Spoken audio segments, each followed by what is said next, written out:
નમસ્કાર, સ્વાગત છે આપનું લોકમંચમાં વાત કરીશું ઓપરેશન સિંદૂરની, કારણ કે સિંદૂર સામે સવાલો ઉઠ્યા, વિપક્ષે હિસાબ માંગ્યો અને પ્રધાનમંત્રી નરેન્દ્ર મોદીએ ક્યાંક જવાબ આપ્યો. જે પ્રમાણે ચોમાસું સત્ર ચાલી રહ્યું છે અને સંસદમાં ઓપરેશન સિંદૂરની ચર્ચા ચાલી રહી છે. ખાસ તો પ્રિયંકા ગાંધીએ પહેલા શરૂઆતમાં જે સવાલો ઉઠાવ્યા, એમણે કહ્યું કે સરકારે લોકોને રામ ભરોસે છોડી દીધા, સુરક્ષા કર્મીઓ હતા નહીં અને નિર્દોષોનું મોત થયું. વડાપ્રધાને જો શ્રેય લે છે જીતનો, તો પછી જવાબદારી પણ લેવી જોઈએ. પહેલગામ હુમલો કેવી રીતે થયો, શા માટે થયો, એના જવાબ પ્રધાનમંત્રી આપવા જોઈએ. અખિલેશ યાદવે કહ્યું કે સરકારનો દાવો છે કે 370 પછી કાશ્મીરમાં કોઈ ઘટના નહીં બને, તો આવી ઘટનાઓ કેમ બની રહી છે. સાથે જ ગૃહમંત્રી અમિત શાહે જવાબ આપ્યા કે સેનાએ ઓપરેશન મહાદેવમાં પહેલગામના જે ગુનેગારો હતા એ 3 ગુનેગારોને 3 આતંકવાદીઓને ફૂંકી માર્યા છે અને 3 આતંકીઓ પાકિસ્તાની હતા. અને જો તમારે પ્રૂફ જોઈતા હોય તો એના પ્રૂફ પણ ગૃહમંત્રી અમિત શાહે કહ્યું કે અમારી પાસે છે. અને જો કોંગ્રેસે ભાગલા સ્વીકાર્યા ન હોતા આઝાદી બાદ, તો કદાચ આ ઘટનાઓ ન બની હોત, એમ પણ તેમણે કહ્યું. રાહુલ ગાંધીએ સવાલો ઉઠાવ્યા. ભારતીય સેના ટાઈગર જેવી છે, ટાઈગરને સ્વતંત્રતા આપવી પડશે. અને ટ્રમ્પે 29 વખત સીઝ ફાયર કરાવ્યું તેમ જણાવ્યું છે. પ્રધાનમંત્રી નરેન્દ્ર મોદી એમના ભાષણમાં એવું કહી દે કે ટ્રમ્પ ખોટું બોલે છે, પણ મોદીએ ટ્રમ્પનું નામ નથી લીધું અથવા એને નકાર્યા પણ નથી. કોઈ દેશે પાકિસ્તાનની નિંદા કેમ ન કરી, આવા સવાલો પણ ઉઠાવે. જો પાકિસ્તાનની નિંદા કરી હોત અને ભારતને સપોર્ટ કર્યો હોત તો પણ બરાબર છે. આ સવાલો પણ એમણે ઉઠાવ્યા. વિપક્ષોના સવાલ પ્રધાનમંત્રીએ નરેન્દ્ર મોદીએ આપ્યા. અને પાકિસ્તાન એરબેઝ, વડાપ્રધાનનું કહેવું છે કે સેનાના મનોબળથી, સેનાના એટેકથી અને આપણી પાસે જે આધુનિક ટેકનોલોજી છે એનો ઉપયોગથી આજે પણ પાકિસ્તાનના એરબેઝ આઈસીયુમાં છે. અને સાથે જ આત્મનિર્ભર ભારતની તાકાત પ્રધાનમંત્રીનું કહેવું છે કે દુનિયાએ જોઈ. 10 વર્ષની તૈયારીઓ જે ભારતીય સેનાની હતી એનો સીધો ફાયદો આમાં મળ્યો છે. અને પાકિસ્તાનની પરમાણુ ધમકી જુઠ્ઠી સાબિત થઈ છે, એમ પણ તેમણે કહ્યું. ને ટેકનોલોજીનો યુગ છે. બજેટની પણ એમણે વાત કરી. ડિફેન્સનું બજેટ જે 3 ગણું કર્યું છે. અને પાકિસ્તાનના સમર્થનમાં પ્રધાનમંત્રીનું કહેવું છે કે 193 દેશમાંથી 3 દેશ હતા. ભારતના સમર્થનમાં વિશ્વના તમામ દેશો હતા. અફસોસ કે સેનાને કોંગ્રેસનું સમર્થન ન મળ્યું. આ તમામ ચર્ચાઓ અને આક્ષેપ પ્રત્યાક્ષેપ વચ્ચે ચર્ચા કરવી છે. સિંદૂર સામે સવાલ, વિપક્ષે માંગ્યો હિસાબ. ચર્ચા કરવા માટે મારી સાથે જોડાયા છે ગુજરાત પ્રદેશ કોંગ્રેસના vice president doctor Hemang Vasavada. Doctor Hemang Vasavada, સ્વાગત છે લોકમંચમાં. સાથે જ ભારતીય જનતા પાર્ટીના નેતા ડોક્ટર હેમંત ભટ્ટ. હેમંતજી, આપનું સ્વાગત. साथ ही दिल्ली થી રાજકીય વિશ્લેષક उमर गाजी जोड़ा है. उमर जी, आपका भी लोकमंच में स्वागत है जी. પહેલા શરૂઆત કરીશું કે જે ડોક્ટર હેમંત ભટ્ટ વિશેષ સત્ર બોલાવવાની જે માંગ કરવામાં આવી અને ખાસ જે સવાલો મલ્લિકાર્જુન ખડગે ઉઠાવ્યા કે જ્યારે ઓપરેશન સિંદૂર થયું ત્યારબાદ વિશેષ સત્ર બોલાવવું જોઈએ, તમામને સાંભળવાની ક્ષમતા પ્રધાનમંત્રીમાં હોવી જોઈએ, બતાવ્યું નથી. ઓલ પાર્ટીની મીટિંગ હતી ત્યારે પ્રધાનમંત્રી પ્રચાર સભામાં વ્યસ્ત હતા, સભાઓ ગજવી રહ્યા હતા. તો પછી એમણે ખુરશી છોડી દેવી જોઈએ. પ્રધાનમંત્રી ખુરશી પર બેસવાને લાયક નથી. આનો જવાબ શું આપશો? દિલીપભાઈ, મલ્લિકાર્જુન ખડગેજીએ જે પ્રમાણેના નિવેદનો રાજ્યસભામાં કર્યા એનો કદાચ બહુ જ વિસ્તૃત જવાબ ગૃહમંત્રી શ્રી અમિતભાઈએ જ્યારે લોકસભામાં એમનું પોતાનું સંભાષણ કર્યું ત્યારે આપ્યો હતો. એમણે કહ્યું હતું કે જ્યારે 22મી એપ્રિલે પહેલગામ પરનો હુમલો થયો ત્યારે નરેન્દ્રભાઈ સાઉદી અરેબિયા હતા. તે દિવસે પ્રધાનમંત્રી શ્રી આ દેશમાં નહોતા. ઘટના બન્યા પછીના 4 કલાક પછી, એટલે 5-5:30ની આસપાસ ગૃહમંત્રી શ્રી અમિતભાઈ પહેલગામ પહોંચી ગયા હતા. નરેન્દ્રભાઈ બીજા દિવસે જ્યારે બિહારના ઇલેક્શનમાં પોતાનું સંભાષણ કરી રહ્યા હતા ત્યારે તેમણે જે વાત કરી એને કોટ અનકોટમાં અમિતભાઈએ લોકસભાના પટલ ઉપર, લોકસભાની બેઠકમાં એમણે કહ્યું કે નરેન્દ્રભાઈએ જે વાત કરી કે ભાઈ 22મી એપ્રિલે પહેલગામમાં જે આતંકવાદીઓએ હુમલો કર્યો છે એ આતંકવાદીઓ અને તેમના આકાઓને કોઈ પણ હિસાબે છોડવામાં નહીં આવે. દુનિયાના કોઈ પણ ખૂણે તો તેઓ છુપાયેલા હશે તો તેમને શોધી કરવામાં આવશે અને તેમને નશ્યત કરવામાં આવશે. અને આ 140 કરોડ દેશવાસીઓની ભાવના છે. 140 કરોડ દેશવાસીઓની ભાવનાના લાગણીનો પ્રતિઘોષ નરેન્દ્રભાઈએ એ સભામાં વ્યક્ત કર્યો હતો. એમાં કયા પ્રકારનું રાજકીય નિવેદન આવ્યું એ અમિતભાઈએ લોકસભામાં પૂછ્યું. પોઇન્ટેડ ક્વેશ્ચન હતું. nobody could answer in Lok Sabha. જ્યારે બિહારમાં પહેલગામની ઘટનાનો નરેન્દ્રભાઈએ ઉલ્લેખ કર્યો ત્યારે દેશમાં જે પ્રત્યેક દેશવાસીઓ છે તમારી મારી સૌની જે લાગણી હતી એ લાગણીનું ઉદ્બોધન નરેન્દ્રભાઈ દ્વારા થયું. જ્યાં સુધી પહેલગામની ઘટનાનો સવાલ છે ત્યાં સુધી સાંજે જ જો ગૃહમંત્રી શ્રી અમિતભાઈ ત્યાં પહોંચી ગયા હોય અને પછી 23મી તારીખે cabinet committee on security CCS ની મીટિંગ થઈ હોય જેમાં પ્રધાનમંત્રી શ્રી ઉપસ્થિત રહેતા હોય અને આના આનુષંગિક શું પગલા લેવા ઓલ સિંધુ પાર્ટી વાત નદી છે. હેમંતભાઈ, ઓલ પાર્ટીની મીટિંગની વાત છે. ભલે બીજે બધે પ્રધાનમંત્રી હાજર હતા, સલાહ સૂચન હશે, મીટિંગો કરી હશે, થઈ જ છે. એમણે સવાલ જે ઉઠાવ્યો છે અને બીજો સવાલ એ છે કે 29 વખત ટ્રમ્પે કહ્યું છે કે સીઝ ફાયરિંગ મેં કરાવ્યું છે, મેં મધ્યસ્થી કરાવી છે અને પ્રધાનમંત્રી ક્યારેય એવું નથી કહ્યું કે ટ્રમ્પ ખોટું બોલે છે અથવા ક્યાંક જાહેરમાં નિવેદન નથી આપ્યું. ટ્રમ્પને નકાર્યા નથી. નરેન્દ્રભાઈએ એમના સંભાષણમાં જ હમણાં કહ્યું અડધો પોણો કલાક પહેલા ટ્રમ્પનું નામ નથી. વિશ્વના કોઈ પણ દિલીપભાઈ એ હા. સમજવાની બાબત છે. જ્યારે તમે આ જુઓ આ દેશના વડાપ્રધાનની મેચ્યોરિટી અને એમની સગેસિટી એને કોઈ પહોંચી ના શકે. અમેરિકાના રાષ્ટ્રપતિ શ્રી ડોનાલ્ડ ટ્રમ્પના ટેમ્પર અને ટેન્ટ્રમ્સ આ આખી દુનિયાએ જોયેલા છે. ગાઝામાં ઇઝરાયલ અને ગાઝા વચ્ચેની સમજૂતી હોય તો મેં કરાવી. રશિયા અને યુક્રેન વચ્ચેના કોઈ શાંતિ કરારની વાત હોય તો મારા લીધે initiative. આપવાનો હતો ને. હમણાં થાઈલેન્ડ અને કંબોડિયા વચ્ચેનું સમાધાન તો એ મલેશિયાના વડાપ્રધાને કરાવ્યું. એમાં એમણે કહ્યું કે મેં સમજૂતી કરાવી. આપણે જવાબ જ આપવાનો હતો ને. વિપક્ષ એમ કહે છે કે એમણે એમ કેવું જોઈએ કે ટ્રમ્પ ખોટા છે, ટ્રમ્પે નથી કહ્યું આ સીઝ ફાયરિંગ નું. ટ્રમ્પ દિલીપભાઈ વિદેશ મંત્રી એસ જયશંકરે લોકસભામાં સંભાષણ દરમિયાન કહ્યું કે 22મી એપ્રિલે પહેલગામના હુમલા વખતે નરેન્દ્રભાઈ અને ડોનાલ્ડ ટ્રમ્પ વચ્ચે જે વાત થઈ એ પછી છેક 17મી જૂને જ્યારે વડાપ્રધાન શ્રી કેનેડા હતા ત્યારે ડોનાલ્ડ ટ્રમ્પ જોડે વાત થઈ. વચ્ચે ક્યારેય ડોનાલ્ડ ટ્રમ્પ જોડે વાત નથી થઈ.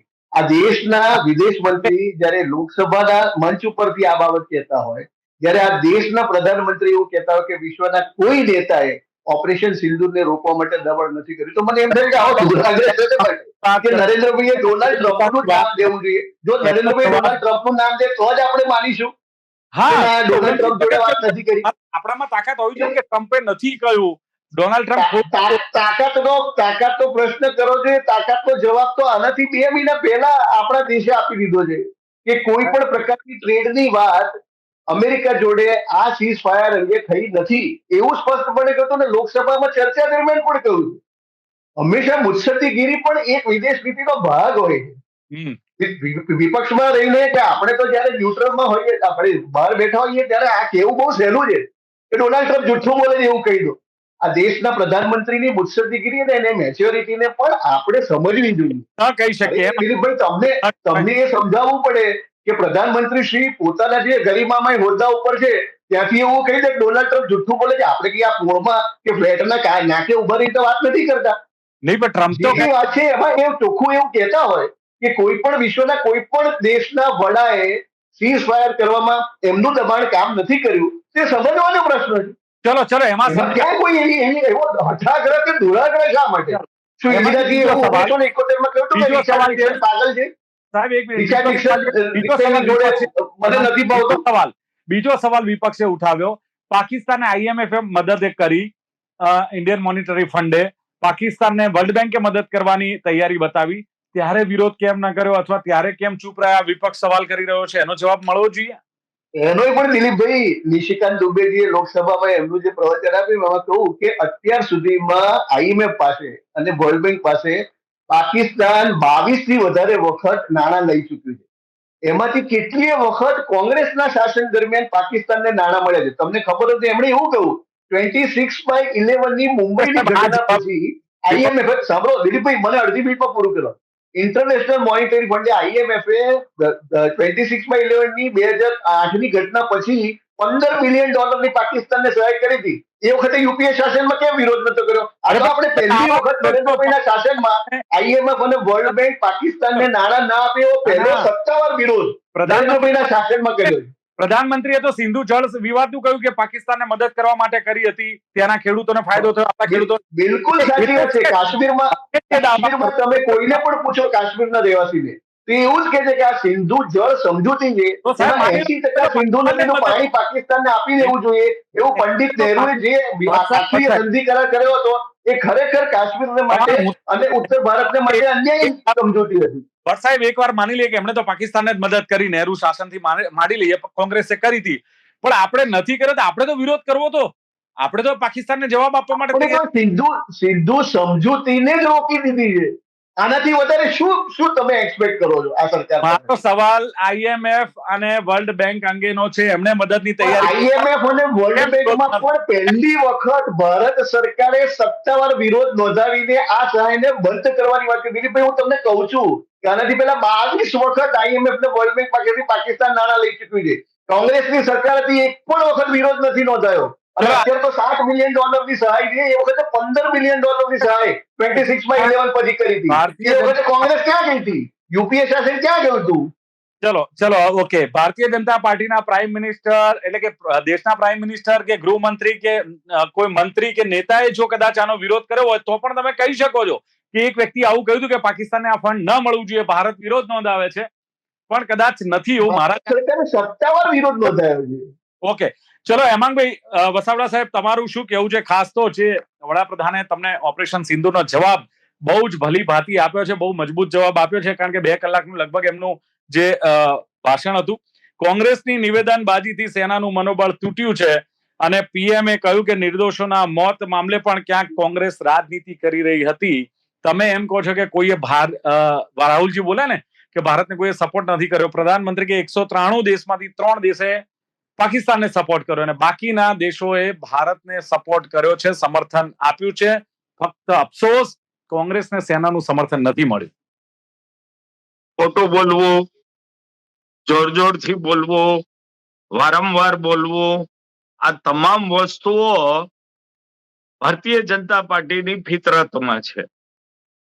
જ્યારે 22 મિનિટનું ઓપરેશન સિંદૂર ચાલ્યું, એની તૈયારી પહેલા અને પછી કોંગ્રેસ સહિત આખો દેશ સરકાર સાથે ઉભો હતો. આજે હેમંતભાઈ ભટ્ટ બધી વાત કરતા હતા, પણ ઇવન નરેન્દ્રભાઈ કોંગ્રેસને ગાળો દીધી. વાત એ છે કે કોંગ્રેસ તો સિંદૂર વિશે કઈ બોલ્યું જ નથી. એમના જ મિનિસ્ટરો બોલ્યા છે, એમના જ મિનિસ્ટરોએ બધી વાતો કરી છે, એ અમે એને ખુલાસામાં પૂછી છે. આર્મીના ચીફ ત્યાં જઈને, બહારના દેશમાં જઈને કોઈ આર્મીના ઓફિસર એવું કીધું કે અમારા હાથ બંધાયેલા હતા. રાજનાથસિંહ એવું કહ્યું કે પાકિસ્તાનને અમે રાતના 1-1.5 વાગે ફોન કર્યો કે અમે કોઈ લશ્કરી થાણા ઉપર હુમલો કરવા નથી, ફોન કર્યો. ડીજે વાન્સે ભારત સરકાર સાથે વાત કરી. જો તમે ટ્રમ્પના કહેવાથી જીતતી લડાઈ, પાકિસ્તાન શરણે આવી ગયું તો જવા શું કામ દીધું, ખોળામાં શું કામ બેસાડ્યું? જો તમે જીતતી લડાઈ આખા દેશની લાગણી માગણીની વિરુદ્ધમાં વાઇન્ડ અપ કરી લ્યો છો અને પછી કોંગ્રેસને દોષ દો છો. કોંગ્રેસે કીધું હતું કે રાત્રે કે આ લશ્કરી થાણા ઉપર હુમલો નહીં કરવાનો.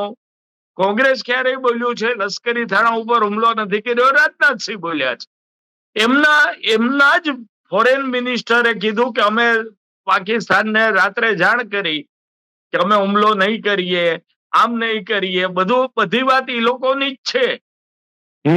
એરફોર્સના હેડે કીધું છે, એરફોર્સના હેડે કે અમને કહેવામાં આવ્યું હતું કે લશ્કરી છાવણીઓ ઉપર હુમલો કરવાનો કે પાકિસ્તાન આ જે આતંકવાદીઓ હતા એ ક્યાં ગયા, કેમ એને પકડ્યા નહીં, સુરક્ષામાં કમી હતી, એમને તો આજે ફૂંકી માર્યા ને. અમિત શાહે જવાબ આપ્યો ને ગૃહમંત્રીએ કે એમને ફૂંકી માર્યા, અને તમે હવે પુરાવા માંગો તો એ કે છે પુરાવા અમારી પાસે છે કે આ પાકિસ્તાની હતા, ચોકલેટો મળે છે, અન્ય ડોક્યુમેન્ટ્સ મળ્યા છે.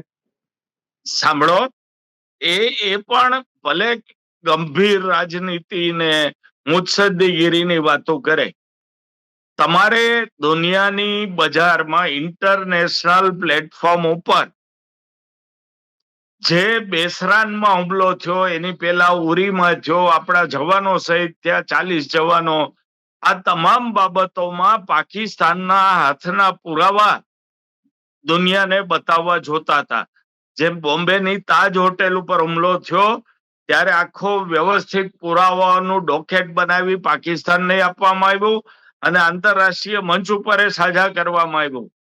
તમે એ કેમ નથી કરતા? સવાલ એ છે. અમિત શાહ સાહેબે આ જાહેરાત કરી કે 3 જણને મારી નાખ્યા ને એમાંથી 2 તો માસ્ટર માઇન્ડ હતા. આવી વાત કરીએ ને સંસદમાં. સામાન્ય રીતે આવા એન્કાઉન્ટર પછી આર્મી પણ પ્રેસ કરતું હોય છે, તરત કરતું હોય છે. આ ફેરા કંઈક આર્મી એ નથી કરી, સીધી અમિત શાહે જાહેરાત કરી. Good enough. હોમ મિનિસ્ટર છે, આગલી ફેલીઓ ઢાંકવા માટે અત્યારે એને પોતે જાહેરાત લઈને પોતાની પીઠ થપથડાવી હોય. આ કામ આર્મીએ કર્યું, પણ વાંસો પોતે પોતાનો થાબડતા હોય. સવાલ એ છે કે ઘૂસ્યા કેમ? 200 કિલો RDX આવ્યું કેમ? બેસરનમાં 4 આતંકવાદીઓ ઘૂસ્યા ત્યારે આર્મી, લોકલ ઇન્ટેલિજન્સ એ નહોતું. એ તો હકીકત છે. તો એની જવાબદારી કોની? કોંગ્રેસ આ પૂછે છે. અને કોંગ્રેસે ક્યાંય નથી કીધું કે સરકારે સેનાને ખુલ્લી છૂટ નથી આપી. સેનાના અધિકારીઓએ કીધું છે, એની વાત કોંગ્રેસ કરે છે. રાજનાથસિંહ જે બોલ્યા કે 1:30 વાગે અમે ફોન કરીને પાકિસ્તાનને કહી દીધું કે અમે આ વાત આગળ વધારવા માંગતા નથી. चलो वसावड़ा साहब, गाजी साहब ने पूछ लो. गाजी साहब, जिस तरह ऑपरेशन सिंदूर पर जो संसद में बहस हुआ और सत्ता पक्ष ने जो जवाब दिया, प्रधानमंत्री ने दिया और विपक्ष ने भी काफी सारे सवाल उठाए, क्या लगता है कि इसमें सवाल जवाब में कौन किस पर मतलब भारी, और क्या लग रहा है? पूरा कंक्लूजन करें तो आप अनम्यूट कीजिए प्लीज. दिलीप जी, सबसे पहले तो आपके चैनल के माध्यम से मैं तभी सभी देशवासियों को बधाई देना चाहता हूं कि एक आनंद का, एक उत्सव का अवसर है कि उन तमाम लोगों के खिलाफ एक कार्रवाई, एक ठोस कार्रवाई की गई जिन्होंने ऑपरेशन सिंदूर में हमारी माँ बहनों का सिंदूर उजाड़ने की हिम्मत की थी. तो एक बहुत भरपूर कार्रवाई है और मुझे लगता है कि इसकी जरूरत थी. मैं तो बल्कि ये मुंह मीठा करने के लिए लेकर बैठा हुआ था कि भाई ये अवसर ऐसा है कि इसको तो एक बधाई का मौका है ये. तो सबसे पहली बात तो ये हुई. दूसरी बात ये है कि आपने कहा कि इस पे बहस चल रही है और कौन किस पे भारी है. तो मेरा इस पे जो टेक है वो ये है कि इस वक्त जो जिस हालात से देश गुजरा पिछले कुछ महीनों में, खासतौर पे पहलगाम होने के बाद, तो उस वक्त एक बहुत एक एकता नजर आई हमारी तमाम पार्टियों में. एक ऑल पार्टी मीट की गई, प्रधानमंत्री जी ने उसको चेयर किया, सिक्योरिटी एजेंसीज ने भी उसमें अपना सहयोग दिया और एक एकता नजर आई जिसके अंदर पूरा देश, चाहे वो किसी भी पार्टी से जुड़ा हो, वो आर्मी के साथ खड़ा नजर आया कि इस वक्त इंडियन आर्मी के पीछे हम खड़े हैं. जो हमारे सिविलियन शहीद हुए हैं उनका बदला लिया जाना चाहिए. तो मुझे लगता है कि इस वक्त जो गर्मा गर्मी चल रही है, जो बहसा बहसी चल रही है, उसका जो एक वक्त बहुत अजीब है. क्योंकि एक लोकतंत्र में ठीक है, हमारे पास अधिकार है कि हम सरकार से सवाल करें, सरकार से जवाब लें, हर चीज के ऊपर, महंगाई हो या कुछ भी हो. जवाब की बात सीधी करें तो जिस तरह से विपक्ष ने सवाल किया कि 29 बार ट्रंप ने बोला है कि मैंने सीज फायर करवाया था, तो क्या इसका जवाब प्रधानमंत्री को देना चाहिए? जिस तरह विपक्ष बोल रहा है कि प्रधानमंत्री को एक बार तो बोलना चाहिए कि भाई ट्रंप जी ने नहीं बोला, या ट्रंप भले जो हेमंत जी ने कहा कि ट्रंप झूठ बोल रहे, ऐसा नहीं बोल सकते, पर वो जवाब देना चाहिए. देखिए डिप्लोमेसी में ऑब्वियसली ये हम कह सकते हैं कि उनको पहले जवाब देना चाहिए था. हालांकि उन्होंने अभी बोला है इस वक्त के किसी बाहर के किसी नेता ने हमें ऑपरेशन सिंदूर रोकने को नहीं कहा.